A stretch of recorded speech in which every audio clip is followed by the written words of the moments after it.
C'était par un matin calme, dans un village tranquille, que vivait Samir.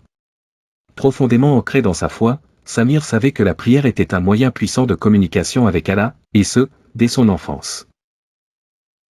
Il avait traversé des moments difficiles, et à chaque épreuve, il levait les mains vers le ciel, implorant l'aide divine. Un jour, Samir se trouva devant une situation pénible. Son entreprise familiale traversait une crise.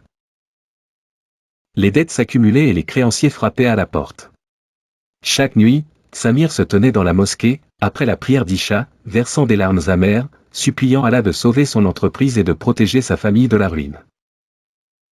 Les jours, puis les semaines passèrent, et pourtant, aucun changement ne semblait pointer à l'horizon. Samir sentait son cœur se remplir de désespoir. « Est-ce qu'Allah m'entend ?» se demandait-il, levant les yeux vers les étoiles. Accompagné par son fidèle ami Omar, Samir décida de prendre conseil auprès de l'imam du village.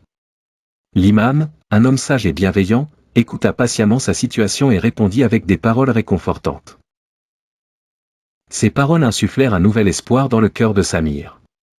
Il comprit qu'il devait persévérer, garder sa foi intacte, et ne jamais cesser de prier.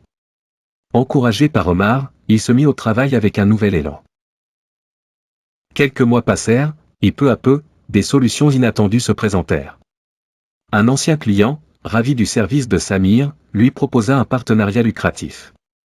Un ami éloigné lui prêta une somme d'argent conséquente. Lentement mais sûrement, l'entreprise de Samir retrouva sa stabilité. La gratitude de Samir envers Allah fut immense. Il réalisa que ses prières avaient été exaucées de la manière la plus juste et au moment opportun. C'était un rappel vivant que l'amour et la sagesse d'Allah surpassent tout, et que la persévérance dans la foi et l'invocation portent toujours ses fruits. Ainsi, Samir apprit que l'absence apparente de réponse est souvent une préparation. La morale du récit est que la patience et la foi inébranlable sont récompensées par des bénédictions insoupçonnées, car Allah répond toujours, mais au bon moment.